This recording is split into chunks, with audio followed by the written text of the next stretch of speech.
tarde, tudo bem? Professor Anderson mais uma vez e vamos dar continuidade à nossa disciplina de enfermagem materno-infantil. Vamos lá. A aula de hoje é assistência de enfermagem ao recém-nascido. Uma aula muito importante para quem quer seguir carreira na área pediátrica, tá? Então, quem quiser trabalhar numa maternidade, em neonatologia, nos alojamentos conjuntos, tá? É importantíssimo prestar bastante atenção nesta aula, tá? Vamos lá. Cuidados na hora que o bebê nasce. O que é que nós temos que ter como cuidados principais? Primeiro, preparar para atender ele lá na sala de parto. Tem que ter anamnese materna. Então, vamos investigar bem a fundo o histórico desta gestante, quantas gestações, quantos partos gemelares, gêmeos, né? E quantos partos normais, quantos partos cesarianos, se ela já teve algum aborto espontâneo. Vamos investigar também se ela teve algum antecedente gestacional, como hipertensão, como diabetes, como algum quadro que possa ter dado alguma alteração, como por exemplo a eritoblastose fetal, que é um problema de grave porte, por isso que a gestante precisa fazer o exame de ABO-RH, que é o fator RH. Então a gente tem que investigar tudo, e é tudo mesmo, tá? Ver como é que deram os exames dela, se ela não teve nenhuma DST, se comunicar com os profissionais que atenderam no posto de saúde. Essa comunicação é de vital importância, tá?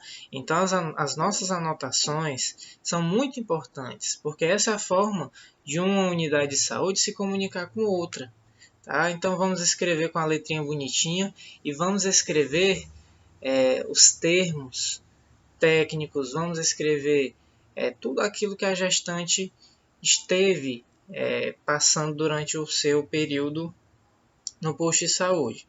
Professor, mas isso é coisa da enfermeira, isso é coisa do médico, certo? Tudo bem, porém, nós temos que saber, né? Assim como o médico é quem realiza a cirurgia na sua parte da exérese, né? E de todos os outros tempos cirúrgicos, na realização dos cortes, somos nós, profissionais de saúde de enfermagem, quem prestamos o auxílio, né, tanto para o médico como para a própria pessoa em si, o próprio paciente em si, com todas as orientações que serão necessárias para passar pelo procedimento. Então, é importante que eu entenda tudo o que vai acontecer, entenda todo o passo a passo. Então, pode ser que você, como técnico de enfermagem, não precise fazer a evolução de uma paciente. Pode ser que você, como profissional de enfermagem, não precise realizar no pré-natal como técnico de enfermagem. Porém, né, todavia, entretanto, é de essencial importância que você esteja atento a tudo que foi realizado com ela lá. Até porque pode ser você que vai numa transferência com ela até a unidade de saúde, né? Quem sabe você vai ser a pessoa que vai ser encarregada de estar com ela indo até a maternidade, né? Nós nunca saberemos. Como também pode ser você que receba ela na maternidade, se você estiver trabalhando na maternidade. Então você precisa ter esse conhecimento ao ler o histórico dela, tá bom? Disponibilidade do material para atendimento, que seria aqui em asterisco. O material para admissão do RN, toda a papelada, fora o material de insumo hospitalar, que é o berço de calor aquecido, que é o calor irradiante, material de reanimação, caso o bebê possa ter uma parada cardiorrespiratória. Temos que prover também os insumos necessários para a aspiração do recém-nascido. Temos que fornecer também as vacinas que ele irá tomar já ao nascer e as demais injeções que ele também irá precisar tomar, que não são vacinas, porém são necessárias, que nós iremos ver na aula, tá? e uma equipe treinada em reanimação neonatal. Isso é importantíssimo, tá? O que é avaliado na hora do parto? A gestação foi a termo? Ela foi dentro do período normal da gestação? Ou ela passou do seu período? Ou ela é antes do seu período normal, que é o parto prematuro, ou parto pós-termo? Tudo isso é muito importante para ser analisado. O parto prematuro pode-se ter várias complicações, o bebê ele pode precisar ficar na incubadora, né? Ele pode ficar no CPAP, ele pode ficar... que o CPAP é tipo um capacete que bota na cabeça do bebê para ele respirar melhor. Então, o bebê ele pode ficar numa unidade dessa para receber um suporte de oxigênio. Então, é importantíssimo que se avalie todos esses sinais, tá? Quais são os sinais? A gestação a termo, como nós já falamos, respirando ou chorando, e o tônus muscular, se ele é bom, se o bebê se mexe, se ele está se movimentando, se ele consegue mexer as perninhas, as mãozinhas, se ele consegue flertar os olhos sempre para baixo, no ato de choro, fazendo a caretinha de choro. Então, tudo isso é muito importante. Eu coloquei aqui de verdinho claro a ausência de mecônio, que não é mais um fator para reanimar, porém é importante ser destacado que o mecônio ele é algo muito preocupante durante um parto, tá? Porque se o bebê nascer e tiver aspiração meconial, o que é o mecônio, professor? São as fezes. O bebê faz cocô dentro da barriga da mãe. Então, esse cocô ele precisa ser aspirado do bebê, ele precisa tomar alguma antibiótico terapia para poder se recuperar, tá? Diante da resposta não a uma das três perguntas, que é gestação a termo, respiração ou choro presente ou tônus muscular sendo fletido, o bebê precisa ir para a mesa de reanimação. Não necessariamente ele vai ser reanimado, mas ele precisa ir para lá porque ele pode ter um agravamento no seu quadro, tá? Então, se o bebê não respira, é evidente que ele vai ser reanimado. Se ele não chora, também pode ser que ele precise ser reanimado, isso vai depender do que aconteceu com ele. Pode ser que ele tenha ficado laçado pelo cordão umbilical no pescoço. Pode ser que o bebê não tenha chorado por sofrimento fetal. Pode ser que ele não tenha chorado por um caso de aspiração meconial. Então vai depender muito de cada caso, tá? E os passos iniciais de nós estabilizarmos o bebê é prover calor. Então, a temperatura é ideal. A sala tem que estar entre 22 e 26 graus. Tá?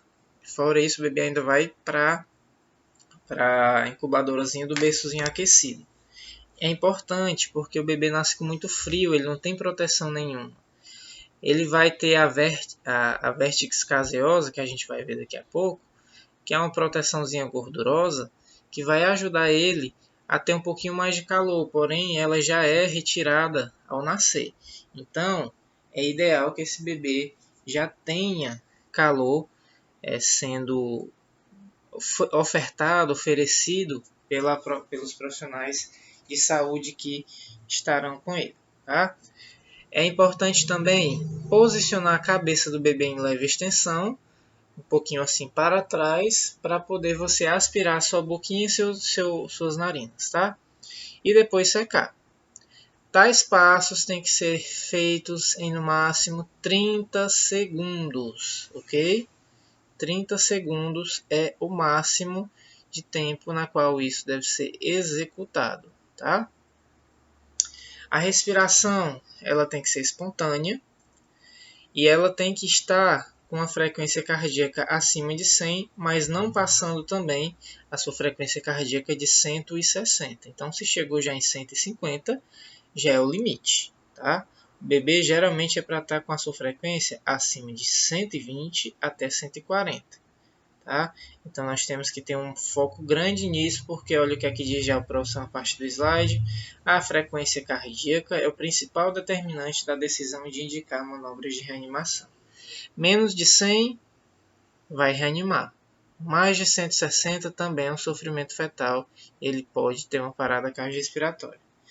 Métodos que nós vamos precisar é auscultar o pré-córdio, que é fazer a ausculta cardíaca, palpar o cordão umbilical para saber quantos batimentos cardíacos essa criança tem. A palpação do cordão ela é essencial, ela vai dar a frequência cardíaca do bebê. Tá? A oximetria, que nós vamos ver a saturação. A oximetria ela está muito famosa nesse período de coronavírus, né? Que é a famosa saturação de oxigênio. Então, avaliar a oximetria é muito importante para vermos se o bebê não apresenta um desconforto respiratório e, por último, fazer a monitorização cardíaca dele, caso seja necessário. Para a Sociedade Brasileira de Pediatria, as decisões de reanimação dependem da avaliação da respiração e frequência cardíaca. E é importante o quê? Se houver mecônio significativo, numa grande quantidade, e a criança estiver saudável, a mesma deve ser observada em uma unidade com acesso imediato ao médico especialista em neonatologia. Professor, o que é isso? Neo significa novo. Natal, aqui no caso natol, né? Natal vem de nascimento. E o gista seria o especialista. Então, aqui está querendo dizer um especialista nos novos nascidos. Tá? Então, o neonatologista é profissional de saúde que cuida dos recém-nascidos, tá? E das puérperas também. Essas observações devem ser feitas com 1 e 2 horas de vida e depois vai ser sempre de 2 em 2 horas por 12 horas. Se não houver um mecônio significativo, se for pouquinho ou nada, observe o recém-nascido com 1 e 2 horas de vida em todos os locais de parto, que no caso são os alojamentos conjuntos. Tá? Se qualquer um dos sinais seguintes forem observados com qualquer grau de mecônio, que as fezes, o recém-nascido deve ser avaliado ou por um neonatologista ou por um pediatra, e o recém-nascido e sua mãe devem ser transferidos se não estiverem ainda em uma maternidade. Então, o que eu falei na aula passada dos partos em domicílio, aconteciam muitas mortes por terem complicações dessa que não podem ser resolvidas em casa. Né? Frequência respiratória. Acima de 60 incursões por minuto é uma frequência respiratória grave para um recém-nascido. A nossa, naturalmente, é de 12 a 20. A de um bebê, ela é um pouco mais. Ela pode ser de 30 até 50 ou 60. Porém, acima de 60 significa que ele está com desconforto respiratório. Se o bebê tem presença de gemidos, né? Aquele chorinho calado, ele tenta se expressar e não consegue, também é algo preocupante. Como eu já tinha falado também, frequência menor do que 100 e acima de 160 é preocupante. Enchimento capilar acima de 3 segundos é preocupante. O que é um enchimento capilar? Pegue o seu dedo, coloque sua outra mão acima da unha e aperte com o outro dedo a parte de baixo. Você vai ver que ele vai ficar o quê? Vermelhinho. Se você soltar, a coloração vai voltar ao normal. 2 segundos é o tempo máximo de enchimento capilar. É o adequado. Se passou de 3 segundos para poder mudar a cor do dedinho, isso significa que não tem sangue suficiente chegando na periferia. O que é a periferia? Dedos das mãos, dedos dos pés, ou, no caso do recém-nascido, a mão inteira, os pezinhos inteiros, e a boca, os lábios. É por isso que quando a pessoa está sendo asfixiada, ela começa a ficar roxo na região da face, na região das mãos e dos pés. Por quê? Porque são os locais mais distantes que o sangue tem que percorrer até chegar. Quando a criança ou qualquer indivíduo está com dificuldade respiratória, está com dificuldade de perfusão sanguínea, o nosso organismo inteligentemente manda sangue para as regiões principais, para os pulmões, para os rins, para o fígado, para o coração e para o cérebro. Tá? São os órgãos-alvos principais. E as outras áreas, as mãos, os pés, os lábios, eles serão deixados um pouco de lado, porque eles não são órgãos alvos vitais, tá? A temperatura, se tiver acima ou igual a 38 graus, ou pelo menos 37,5, que é febril, 2 vezes no intervalo de 30 minutos, também é algo preocupante. Se a saturação estiver com menos de 95, sendo que essa medida é opcional após o mecônio não significativo, então se não teve um mecônio grande ou não teve nada, não tem a necessidade. Só se tiver algum desses outros sinais que nós vimos em cima, como a frequência respiratória alta, ou a frequência cardíaca baixa ou alta, e é importante ser avaliado. Então, a presença de cianose central, que é o arroxeamento do corpo, principalmente na região da cabeça, ela precisa ser confirmada também com oxímetro, tá? Que é a oximetria de pulso. Classificação: recém-nascido a termo é de 37 semanas até 41 e 6 dias, o pré-termo 36 semanas e 6 dias e o pós-termo 42 semanas ou mais. É muito importante vocês lembrarem disso, tá bom? Um recém-nascido que nasce com peso menor de 2,5 é considerado um baixo peso. E atenção que isso cai muito em prova. Baixo peso, abaixo de 2,5. Muito baixo peso, abaixo de 1,5. E extremo baixo peso, com risco muito elevado de óbito, abaixo de 1 kg. Tá? De acordo com o Ministério da Saúde, também não se pode ultrapassar 4 kg. Tá? Não é saudável que o bebê nasça acima de 4 kg. Então, o ideal é sempre estar acima de 2,5 e abaixo de 4, tá? Agora, se chegar em 2, já é um risco muito elevado, tá? 2 kg para baixo é um risco muito elevado. Quero que vocês parem, né? Dêem uma pausazinha na aula e tentem responder essa questão. Para vocês verem como é fácil, é uma questão de enfermeiro, não é de técnico, e ela é uma questão relativamente simples para quem estudou. Aí você diz assim, professor, isso caiu no concurso. Caiu no concurso. E é importante a gente ver que nós sabemos responder esta questão porque acabamos de ver na nossa aula, tá? Nós não saberíamos, provavelmente, se nós não tivéssemos assistido a aula. Então, vamos lá. É importante para o enfermeiro conhecer as condições de vida que podem interferir negativamente no peso do nascimento. De acordo com a idade gestacional, ao nascer, o peso considerado adequado é... Qual é, gente? Acabei de falar. É a letra A. 2,5 a 4 quilos, tá? Lembrando sempre, menos de 2 é algo muito preocupante e acima de 4 é preocupante também. Vamos lá, segunda questão do Ministério Público do Rio Grande do Sul. Outro concurso grande, e é um concurso que foi de técnico de enfermagem, e é muito importante vocês verem que essa questão também caiu. Provavelmente também não acertaríamos se não estudássemos.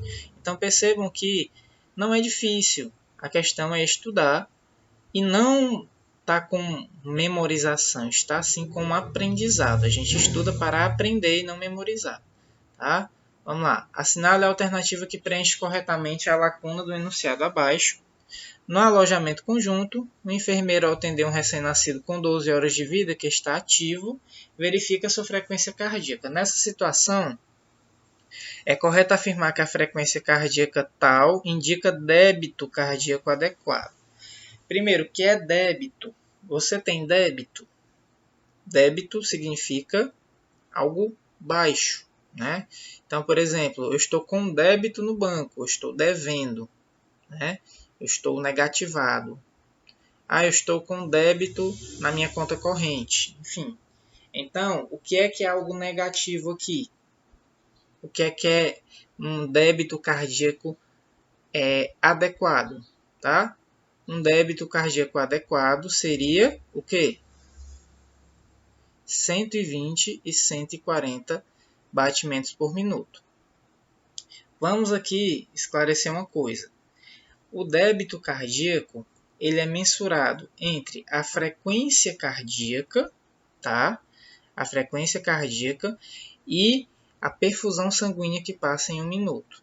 Aqui, o débito não significa apenas o valor inferior, tá? Que no caso, se fosse o valor inferior, teríamos 3 respostas: 60 a 80, 80 a 100 e abaixo de 100, porque ambas são números abaixo do padrão, que eu falei para vocês que é sempre entre 100 e 160 e o ideal é entre 120 e 140. Então, o débito cardíaco adequado. O que matou a charada na questão é vocês verem esta palavra que eu vou até grifar aqui para vocês. Vamos lá. Débito cardíaco adequado. Isso é importante para nós lembrarmos. Porque se você vê débito, que é uma coisa que eu falei para vocês que seria negativa, ela teoricamente não teria nada de adequação, né? Porém aqui, quando nós estamos falando de débito cardíaco, nós estamos falando da perfusão sanguínea em 1 minuto e a sua frequência cardíaca, tá? Então é uma pegadinha da banca, mas que nós temos que entender. Por isso que eu iniciei falando na questão sobre débito, que seria algo negativo, algo que seria um valor que eu estou devendo, um valor que eu estou necessitando repor, mas nesse caso aqui o débito cardíaco seria aquele adequado, que é o que passa, o que percorre um período de 1 minuto. Então a frequência cardíaca ela é sempre contada em 1 minuto, por isso que aqui tem BPM, batimentos por minuto. E os batimentos adequados aqui seria 120 a 140, ok? Vamos aqui continuar. Outras questões muito interessantes. Com relação ao recém-nascido pré-termo, ou seja, aquele nascido antes do tempo adequado, é considerado, é correto afirmar que, vamos à letra A, todo recém-nascido pré-termo é todo bebê que nasceu antes de 39 semanas e 6 dias de gestação. Letra B, são considerados de maior risco todos os recém-nascidos com peso ao nascer abaixo de 2,5. Atenção nas palavras.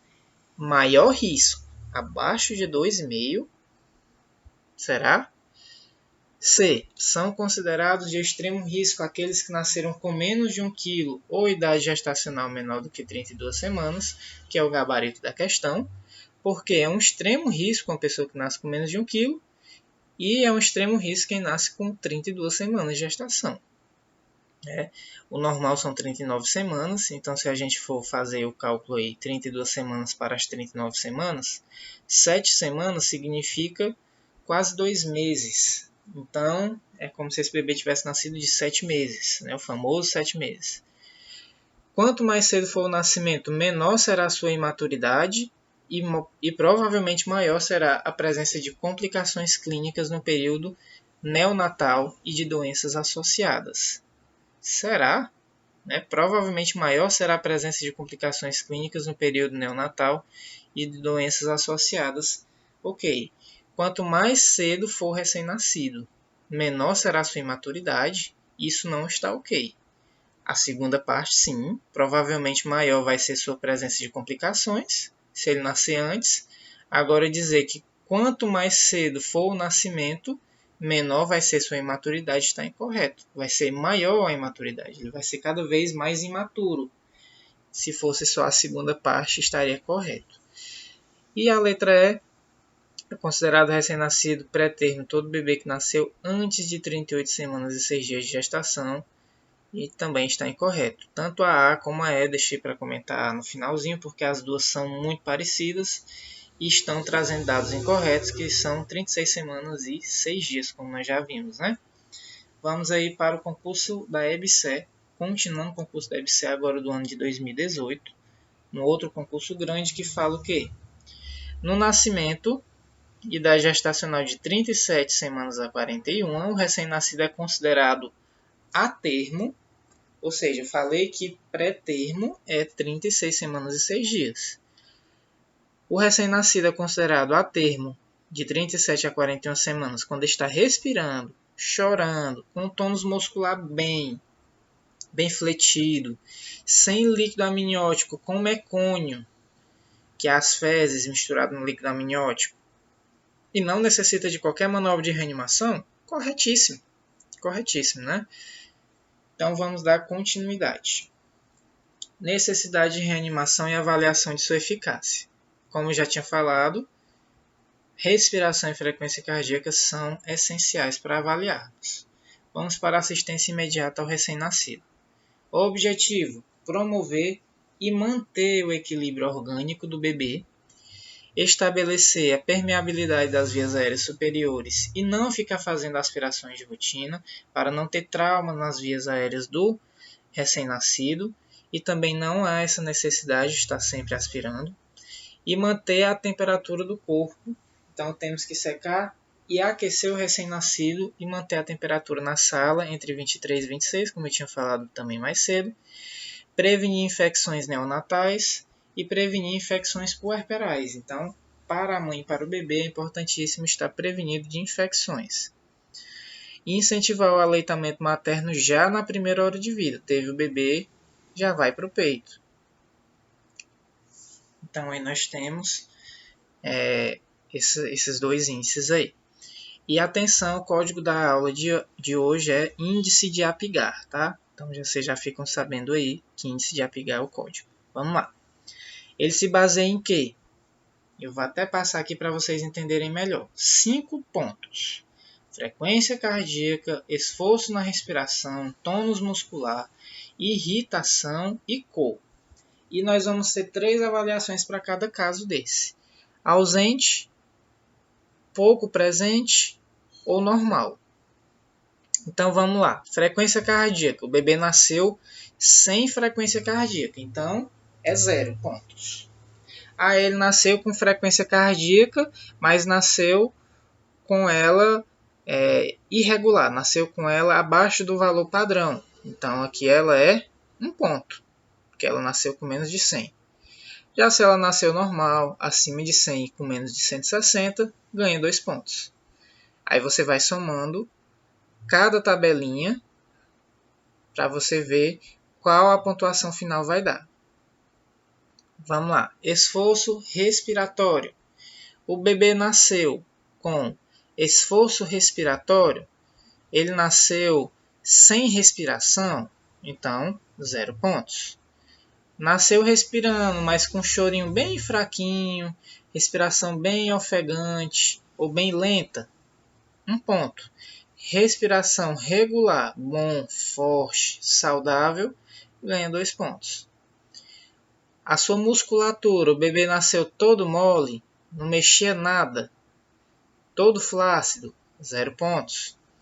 Ele até se mexia, mas só mexia geralmente as mãozinhas e os pezinhos, ou mexia pouquinho de uma mãozinha ou de um pezinho, 1 ponto. Agora, se ele tinha boa movimentação, fazendo aqueles movimentos de careta, porque é um tônus musculatura da face, né? Se ele movimentava as perninhas, os bracinhos, tendo aquela força que um bebê recém-nascido tem, 2 pontos. Irritabilidade reflexa. Se ele não fez nenhuma reação ao nascer, é 0 pontos. Se ele fez qualquer reação, uma caretinha, alguma coisa, 1 ponto.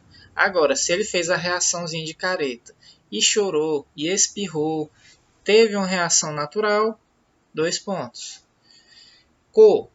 Se ele nasceu todo roxinho ou com a pele muito pálida, 0. Se ele estava com o corpinho rosinha, como é o natural, que é para ser, mas as mãozinhas roxinhas ou os pezinhos roxinhos, que são as extremidades cianóticas, 1 ponto. E se ele nasceu completamente róseo, 2 pontos. Você diz, professor, e um bebê moreno? Mas aqui, quando nós falamos de completamente róseo, eu estou falando da coloração, da pigmentação da pele natural do bebê. Não estou falando de um bebê rosa. Não existe bebê rosa, né? Então, eu estou falando da cor natural de cada recém-nascido. Cada um vai ter o seu, né? É um bebê da pele morena, ele vai ter também a sua coloração da sua pele um pouco mais rosácea também. Se ele tiver nascido completamente saudável, vai ser completamente rosa. Se não, você vai ver que as mãozinhas dele vai estar bem mais escuras do que o que normalmente deveria ser, que é a cianose. Então, todas as cores têm sim como você avaliar. E aí nós vamos avaliar. Se ao todo deu 0 a 3 pontos, esse bebê está grave. Se deu 4 a 6, o bebê está moderado. E se ele tem de 7 a 10 pontos, ele está saudável, com uma boa adaptação de vida fora do útero, tá? Nós vamos ver algumas questões que vai nos ajudar nisso. Mas para vocês lembrarem, essa tabelinha aqui do 0, ela é função ausente. A tabelinha do 1 é que tem a função, mas não é a adequada. Como, por exemplo, o choro. Ele teve o choro, mas foi fraquinho. Então, ele tem, mas não tem eficaz como deveria ser. Então, ganha 1 ponto. E 2 pontos é quando a função está normal, está presente. Ao todo, o que nós queremos é que o bebê tenha de 7 a 10 pontos. Tanto no primeiro minuto de vida, quanto no quinto, tá? Vamos lá. Um bebê que nasceu completamente rosa. Quantos pontos?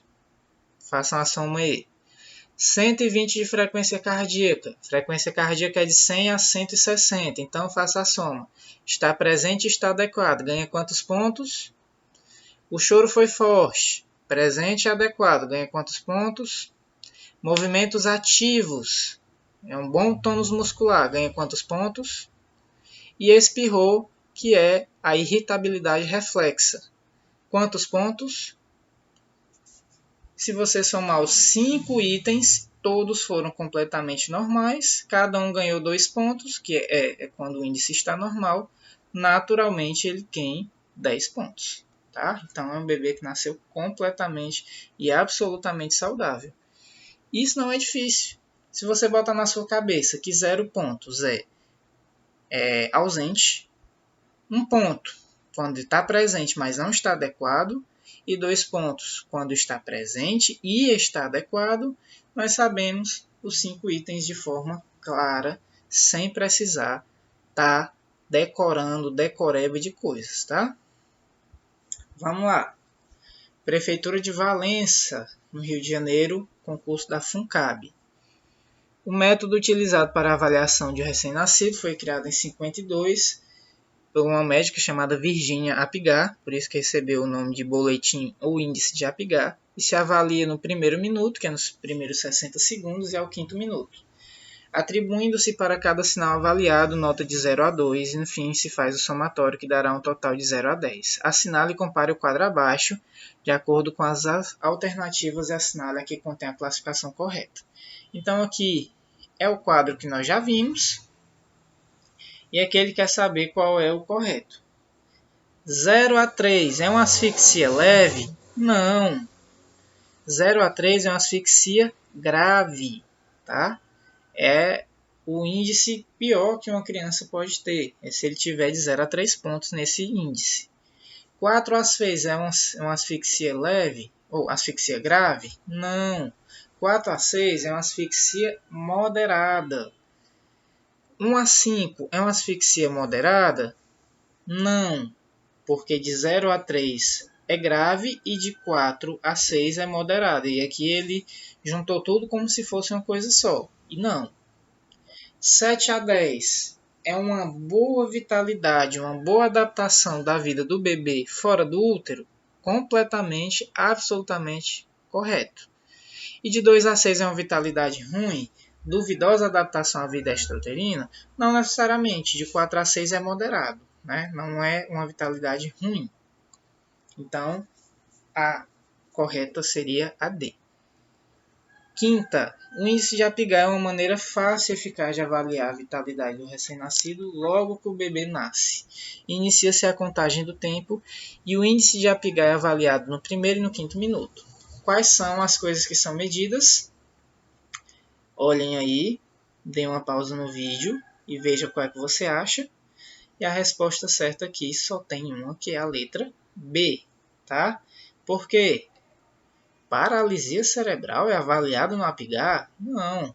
Anomalias congênitas? Não. Síndromes inespecíficas e dor? Não. Dilatação da pupila e dor? Também não. Mais duas questões. A avaliação inicial do recém-nascido é realizada imediatamente após o nascimento pelo índice de APGAR e exame físico sumário. Os critérios avaliados vão ser quais? Aí vai ser a mesma coisa do slide passado. No caso, a resposta aqui é a letra A. Frequência cardíaca, esforço respiratório, tônus, irritabilidade e cor da pele. Então percebam que não é difícil, não é uma coisa difícil. Vocês, tendo prestado atenção bastante nessa aula, estão preparados para fazer um concurso e passar com toda e absoluta certeza. Vamos lá, na primeira avaliação do recém-nascido, o enfermeiro observa a ausência do esforço respiratório, ausência de esforço respiratório, atenção nessa palavra que pode ser pegadinha, frequência cardíaca superior a 100 batimentos, tônus flácido, careta ao reflexo e cor rosa com extremidades cianóticas. Para esse caso, é correto atribuir que pontuação? Procure lembrar aí, vá lembrando, sem precisar olhar para a tabela. Lembrando que ausente, 0. Moderado, 1 ponto. E bom, 2 pontos. A resposta correta aqui é 4. A frequência cardíaca, aqui ele ganha 2 pontos. O tônus está flácido, ele não ganha nenhum ponto. A careta, ele ganha 1 ponto. E a cor do corpo com extremidades cianóticas, ele ganha também 1 ponto, fazendo um total de 4. Tá? E como ele não teve respiração, aqui ele vai ganhar 0 pontos. Tá? Aqui é o gabarito da questão da UFPR, da Universidade Federal do Paraná. Tá? Continuando. Assinada a alternativa correta que contempla os índices de APGAR que no 5º minuto de vida do recém-nascido relacionam-se a maior risco de morte, que leva ao aumento do risco de paralisia cerebral. Então, quais são os índices mais perigosos? Basicamente é o que está perguntando. 0 a 3, como já falamos, né? 0 a 3 grave, 4 a 6 moderado e 7 a 10 adequado. E aí, o que é que nós temos que entender? O cordão umbilical precisa ser pinçado e ele precisa ser retirado, né, que é a secção do cordão umbilical. É imediato? Isso é muito controverso, porque a Associação Americana de Obstetrícia e Ginecologia diz para pinçar e remover o cordão com 30 segundos, para poder preservar o cordão umbilical, que tem células-tronco e é altamente essencial. Já a OMS, o Ministério da Saúde e outros órgãos do mundo afora dizem que só deve ser retirado depois do 1º minuto até o 3º minuto. Então, depois do 1º e até o 3º, podendo se estender até o 5º, que é quando o cordão vai parar de pulsar. Por quê? Porque enquanto ele estiver pulsando, ele está empurrando para o bebê ferro, e isso vai ser importante para combater a anemia gestacional. Se você me perguntar, professor, então em quem nós acreditamos? Se nós vivemos no Brasil, temos que seguir as orientações do Ministério da Saúde, né? Não é da Associação Americana de Ginecologia e Obstetrícia. Porém, mesmo se não fôssemos avaliar por isso, eu também iria preferir que o cordão umbilical fosse só seccionado, só cortado depois do 3º minuto realmente, porque é uma boa dose de ferro que é passado para a criança do cordão umbilical. Tá? Temos que ter cuidado na identificação do recém-nascido, isso é o principal. principalmente se tiver mais de um recém-nascido na ala, tá? Ah, é que o meu interior é muito pequeno e tal, só teve um parto, é um parto uma vez perdida no ano. Mesmo assim, é essencial que você identifique o recém-nascido. Porém, nas alas grandes, pelo amor de Deus, vamos ter cuidado para não misturar o filho do Francisco Waldson da Silva Souza com o filho do Francisco Reginaldson da Silva Souza, tá?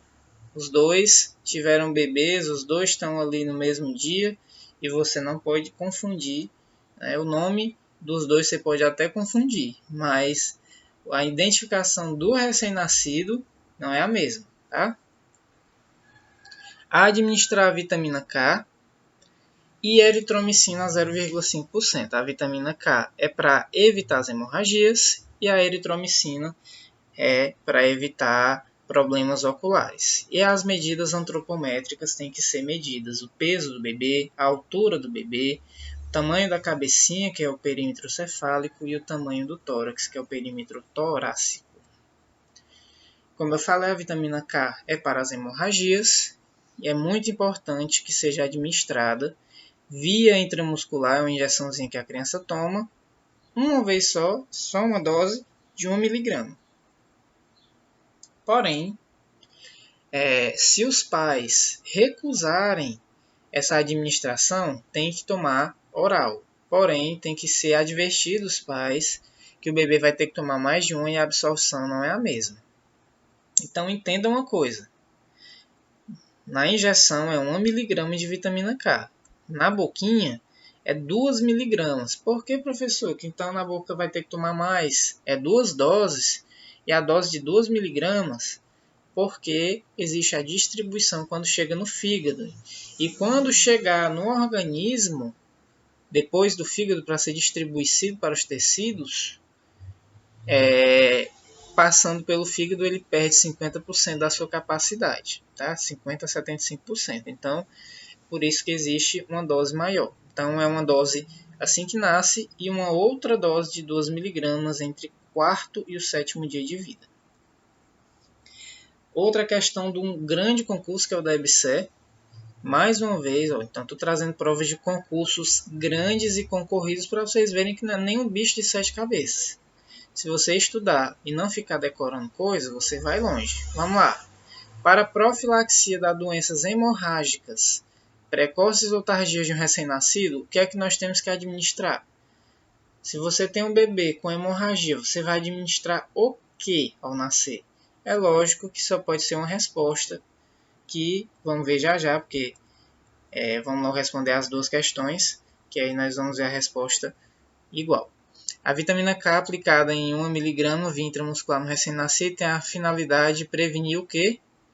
Anemia falciforme xeroftalmia, escorbuto, anemia falciforme, doença hemorrágica do recém-nascido ou hepatite.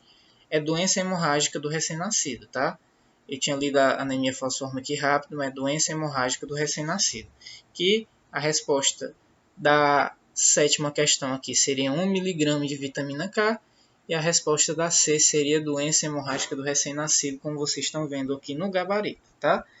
A anemia falciforme, professor, não poderia ser não, já que a anemia não é a falta de concentração de sangue, a vitamina K não é para prevenir doenças hemorrágicas, mas entenda uma coisa, a anemia é um defeito específico, tá? E especialmente a falciforme, tá? Ela seria um defeito específico lá no eritograma, quando você vai fazer o exame de sangue, o hemograma, você vê algo específico.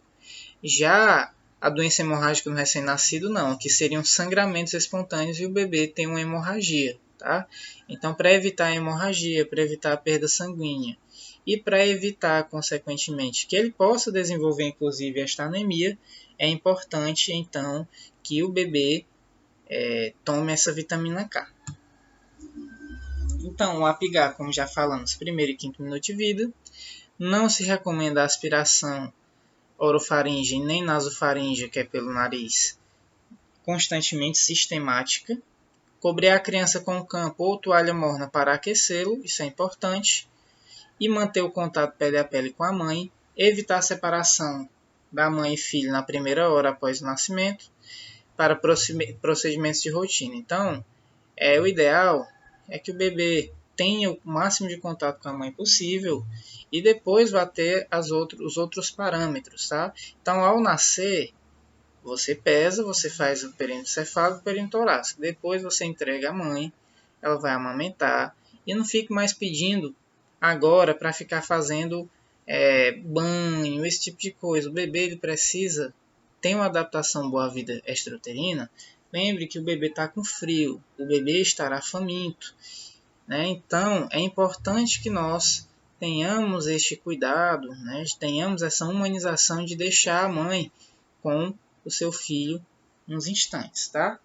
A menos que seja necessário, como por exemplo uma troca de fralda ou algo semelhante, tá? Então, estimular o início precoce do aleitamento materno é muito importante também na primeira hora de vida e registrar aquelas coisas, aquelas medidas que nós falamos. Como eu falei da profilaxia oftalmológica, né, neonatal, ela pode ser feita até 4 horas depois do nascimento, que é a pomadinha que você bota no olhinho para evitar problemas oculares, tá? Idealmente ela é eritromicina 0,5. Se não tiver, você faz a tetraciclina a 1%, não tendo ela, nitrato de prata a 1%, tá? Vala, meu Deus, que questão grande é essa, professor? Vamos lá. Em relação... Aqui eu vou passar o texto, vocês leiam. Eu vou só para a parte aqui do texto, da residência multiprofissional da Universidade Federal do Piauí. Fala assim. Em relação aos cuidados imediatos com o recém-nascido, é correto afirmar o quê? A. Não é necessário realizar o índice de apigar o primeiro e quinto minuto de vida rotineiramente. Errado. Não é necessário? Não. É altamente necessário. É extremamente necessário. Em todos os partos isso tem que ser feito. Letra B. É recomendado passar uma sonda pelo nariz e pelo reto para descartar atresias no recém-nascido. O que é atresia? É um atrofiamento de uma cavidade. Então, por exemplo, ele está dizendo aqui que é para passar uma sonda no reto para que o ânus não se fique fechado. Você já viu isso acontecer? Pelo amor de Deus. Então não, tá? C. O tempo de administração da profilaxia oftalmológica neonatal deve ser de até 1 hora? Não. Até quantas horas? 4. Recomenda-se a utilização de nitrato de prata para a realização da profilaxia da oftalmia neonatal. A utilização de pomada de azitromicina 0,5 é a alternativa e a tetraciclina deve ser reservada em casos que não se tenha nitrato de prata. Está totalmente invertida. A primeira é a eritromicina, a segunda é a tetraciclina e por último que é o nitrato de prata. E a letra E, todos os recém-nascidos devem receber vitamina K, administrado via intramuscular, dose única de 1 mg, e se os pais recusarem, deve ser oferecido a oral. Então, absolutamente correta. Não foi uma questão difícil. A gente conseguiu matar essa questão rapidinho. Se você prestou bastante atenção na aula até agora, você conseguiu acertar tudo bem facilmente, né? Um detalhe interessante, que quando você pinça o cordão, já falamos aqui que o ideal é de 1 a 3 minutos, podendo se estender até o 5º minuto, temos que analisar uma situação interessante. O cordão umbilical tem uma veia e 2 artérias. Por via de regra, as artérias transportam sangue rico em oxigênio e a veia sangues pobres em oxigênio. Mas, lá no pulmão, não sei se foi eu que dei essa disciplina para vocês, mas lá no pulmão, a veia pulmonar ela tem essa troca. A veia pulmonar é quem leva sangue rico de oxigênio. Então, ela é uma exceção à regra. E como o bebê não respirava por conta própria, né, quem fazia esse movimento era a veia umbilical que levava a placenta, que ligava a placenta até o bebê. Isso é importante porque a placenta fazia esse movimento para o bebê, tá? De transportar oxigênio. Então vamos lá. Clampeamento do cordão, já falamos exatamente tudo isso daqui, mas vamos agora citar em caso de recém-nascidos pré-termos. Vamos lá. Se o bebê, após sair do útero da mãe, começar a chorar e tiver tons em flexão, indicar o clampeamento tardio do cordão, que pode ser de 3 a 5 minutos. Então não tem necessidade de você prender o cordão umbilical do menino agora, tá? Pode deixar ele parar de pulsar naturalmente, tá?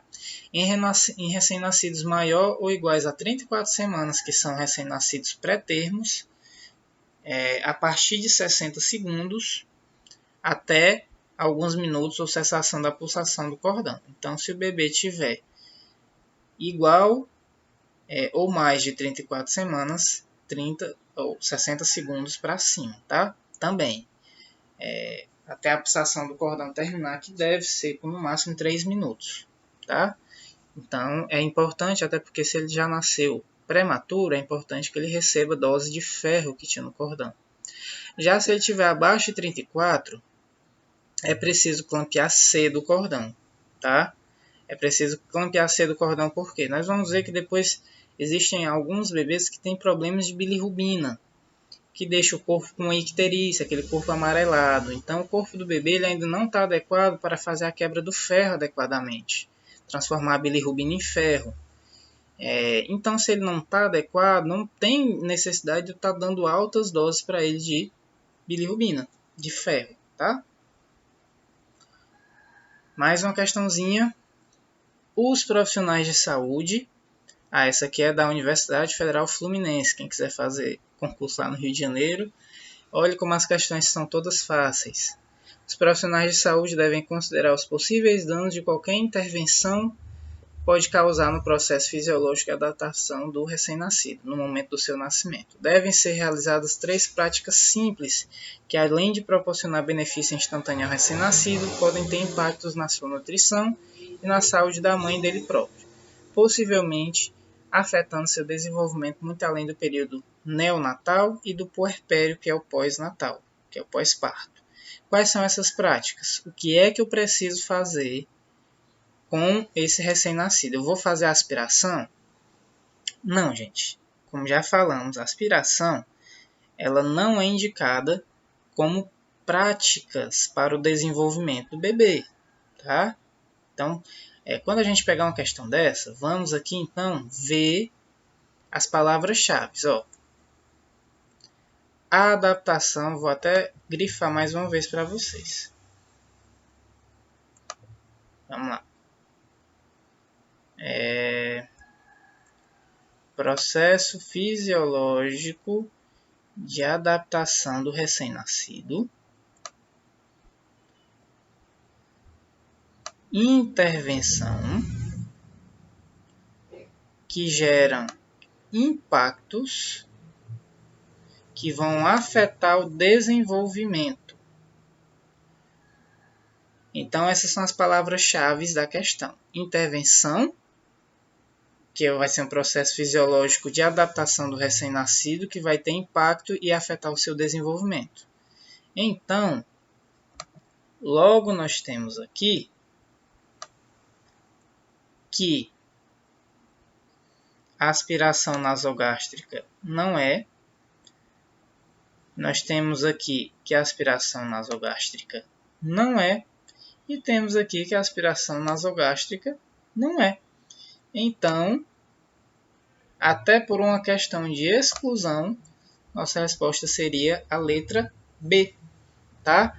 Por que, professor, que seria a letra B? Clampeamento tardio do cordão umbilical é importante, como já falamos, é essencial. Contato imediato pele a pele com a mãe e amamentação exclusiva e de início rápido. Então, a questão está perfeita e completamente, absolutamente correta. Vamos lá. Assistência imediata ao recém-nascido. Seguem abaixo as condutas relacionadas com assistência imediata do recém-nascido. Tá? O que é que nós temos que fazer? Evitar separar eles na primeira hora, como já falamos. Temos que dar as vacinas, que é a BCG e a hepatite B. Higienizar o cordão umbilical. Fazer o exame físico as anotações necessárias e estimular o aleitamento materno. Vamos lá. Recém-nascido é entendido como toda criança viva até 28 dias depois do parto. Então, 28 dias de vida fora do útero, ele é considerado ainda um recém-nascido, tá? E essa classificação, ela é com a idade gestacional e com o peso ao nascer. Como já vimos essa classificação, a gente já viu esse slide, então vou passar ele. Acerca dos cuidados ao recém-nascido hospitalizado, julgue os itens. O baixo peso do recém-nascido, menor de 2,5, é o fator de risco isolado mais importante para a mortalidade infantil? Sim. Tá? Nós falamos que o baixo peso é importantíssimo como um fator de risco de mortalidade do bebê. Aqui ele não colocou o extremo baixo peso, que é abaixo de 1 kg. Porém, a questão não deixa de ser correta. Tá? Aqui está falando de baixo peso. Se você viu lá ele falava baixo peso, muito baixo peso e extremo baixo peso. Tá? Na questão. E aí vamos lá para as características anatômicas e fisiológicas do recém-nascido. Perímetro cefálico tem que ser maior do que o perímetro torácico, ou seja, a cabecinha, o diâmetro, e é maior do que o do tórax. Durante o parto pode sofrer algumas alterações, que é o cavalgamento, uma bolsa serossanguinolenta ou um carfalohematoma. Nós vamos ver as fotos para vocês entenderem o que são. E as fontanelas, que o pessoal chama de moleira, né?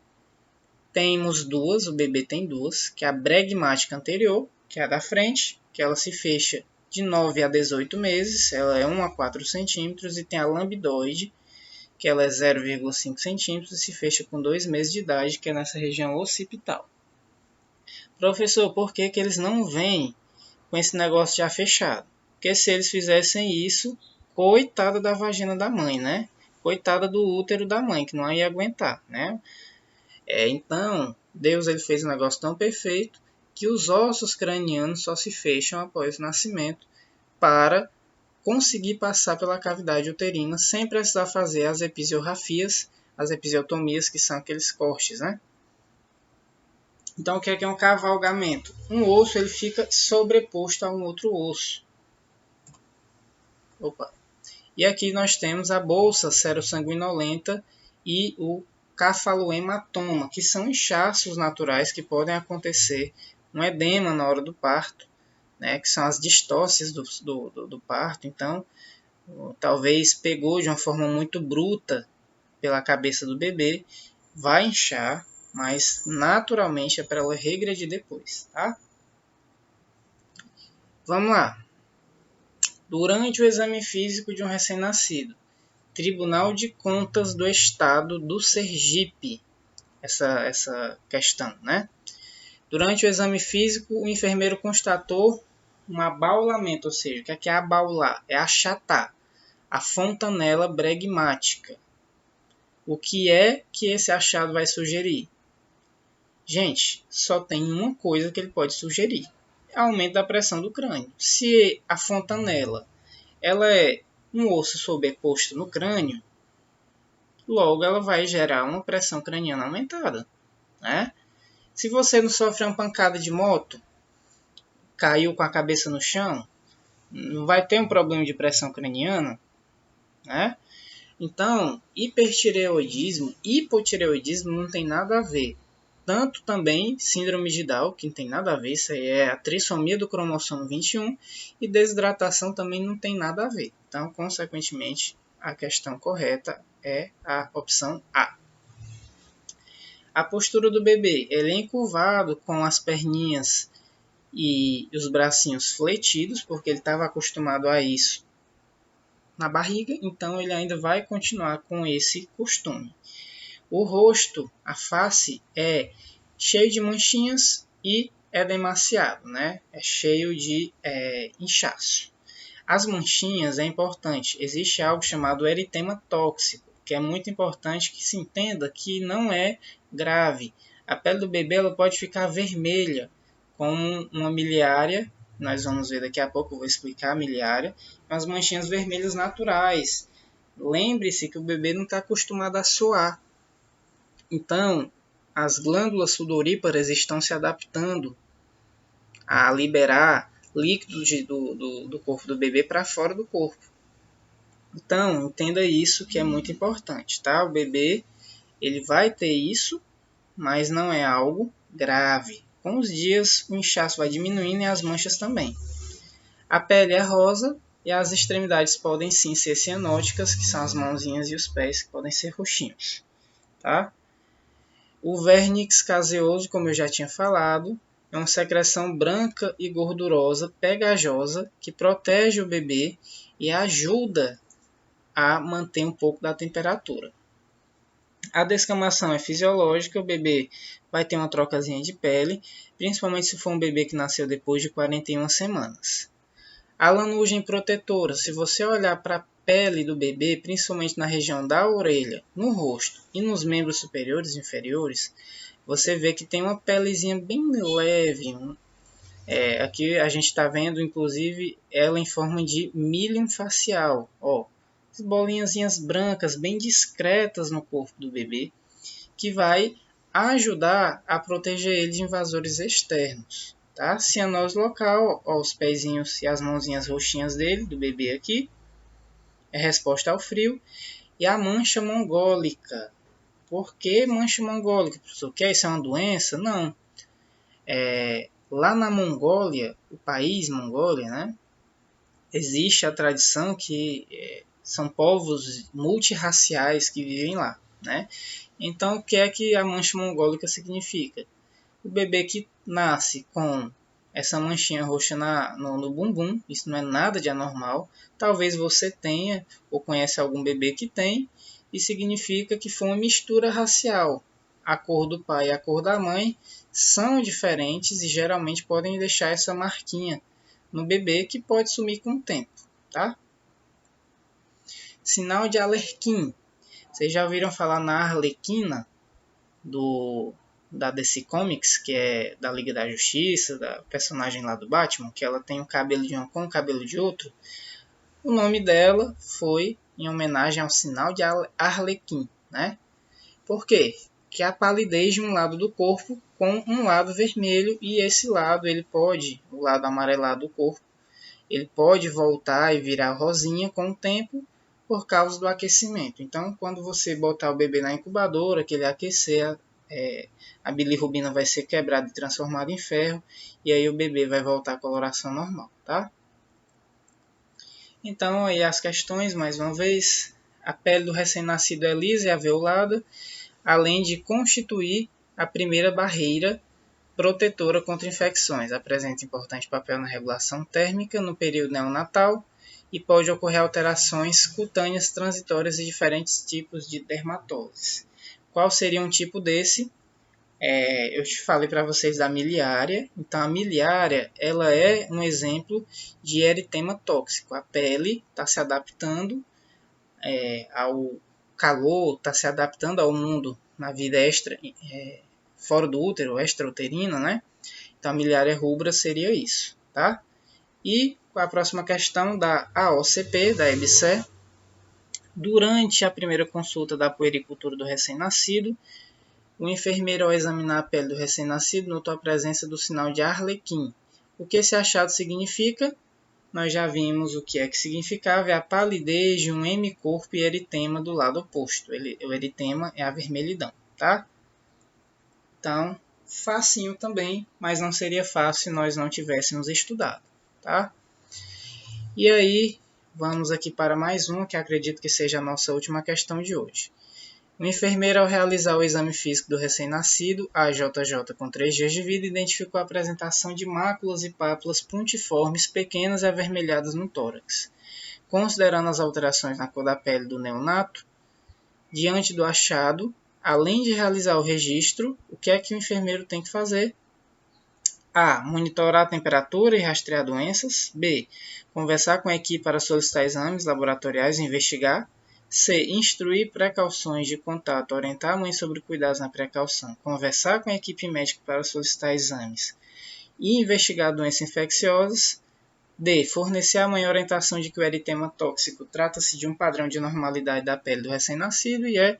Posicionar o recém-nascido em decúbito lateral para identificar se há aumento da apresentação de máculas e pápulas no dimídio contralateral do decúbito para iniciar a investigação de doenças cardíacas.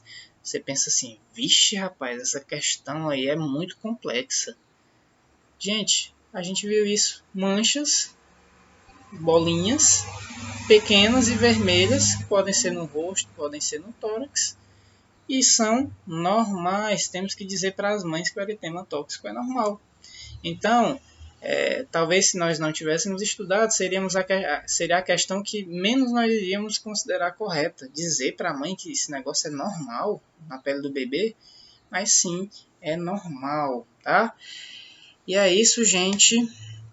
Vamos então dar uma pausa. A aula já ficou muito grande e nós voltaremos na semana que vem, tá? Eu passarei a atividade para vocês me entregarem durante a semana, viu? Então, fiquem com Deus, bons estudos, revejam as aulas que depois eu irei tirá-las do ar, tá? E que Deus os abençoe.